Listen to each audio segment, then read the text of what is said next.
Kid. Salut, c'est Charles Dran avec l'équipe dans 5 minutes. On s'intéresse aux sciences, à l'histoire et à l'actualité. Aujourd'hui, on parle de fenêtres. Et oui, les fenêtres sont tellement banales qu'on les prend presque pour acquises, à part pour le fait qu'on doive les nettoyer fréquemment puis les changer de temps en temps.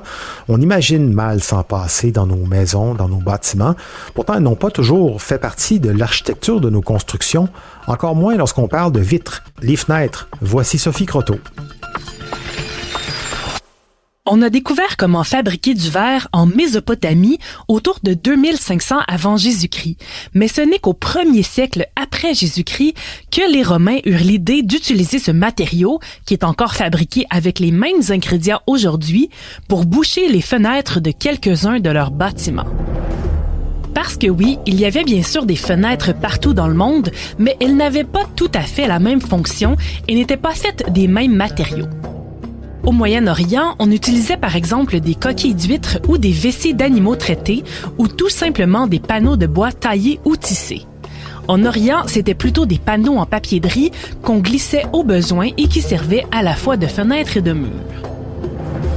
En fait, l'idée de transparence n'était pas particulièrement importante. Ce qu'on voulait, c'était avant tout de se protéger des rayons du soleil et de la trop grande chaleur. Lorsque les Romains commencent à utiliser du verre dans leurs bains publics pour contrôler la température, plusieurs se plaignent d'ailleurs qu'il y a soudainement trop de lumière, même si les fenêtres étaient à peine translucides. Mais la technique se répand partout dans l'Empire et est récupérée par les chrétiens pour leurs églises dès le Moyen Âge. Le verre coûtait alors très cher à produire, entre autres parce que c'était un métier dangereux à faire et on le colorait souvent pour cacher les imperfections.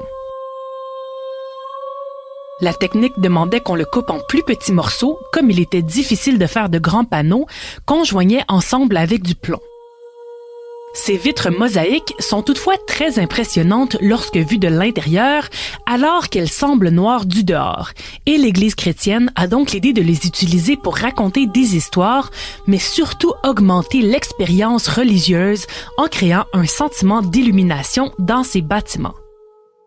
Sauf pour quelques aristocrates qui peuvent se le permettre, les fenêtres en verre sont encore rares dans les maisons où on utilise surtout des volets en bois et des rideaux qui sont plus pratiques et qui aèrent mieux, tout simplement parce qu'on peut les ouvrir. On retrouve aussi des panneaux en parchemin ou en lin pour se protéger des voleurs qui ne sont pas transparents mais plus solides. Même Da Vinci dit les préférer au verre comme ils diffusent une lumière plus douce.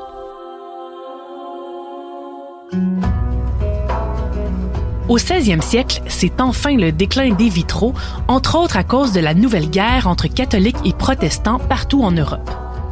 La Renaissance marque aussi l'arrivée des livres imprimés, mais aussi de plusieurs métiers pratiqués à l'intérieur, qu'ils soient scientifiques ou artisanaux.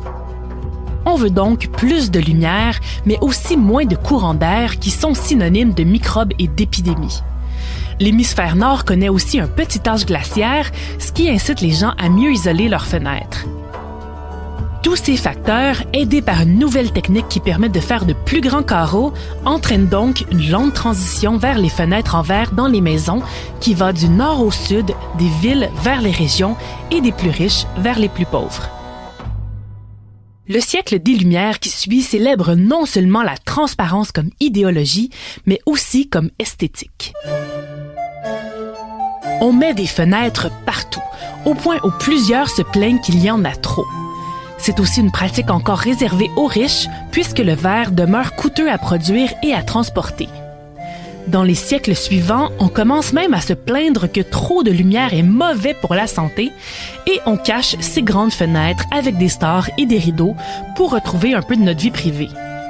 C'est plutôt dans les bâtiments publics et les centres commerciaux qu'on voit apparaître de grands plafonds vitrés, les fenêtres devenant synonymes de vie publique et de consommation. Au début du 20e siècle, c'est l'apogée de la modernité et les architectes redécouvrent le verre comme un matériau de construction. On efface la notion de fenêtre pour créer des murs entiers faits de verre qui visent un idéal de connecter le privé et le public et donc les communautés ensemble. L'idée est malheureusement reprise par les nazis et les soviets, pour qui les fenêtres sont synonymes de transparence, mais aussi de surveillance. Après la Seconde Guerre mondiale, les immenses fenêtres en verre sont partout en Amérique et en Europe, dans les espaces publics comme privés. Les technologies de production du verre font de meilleures vitres qui sont mieux isolées et qui permettent même de fabriquer des gratte-ciels aux surfaces entièrement vitrées. Mais l'invention qui poussera le plus sa popularité est tout simplement l'air climatisé, qui permet d'avoir une agréable vue sur une journée ensoleillée tout en se gardant enfin au frais.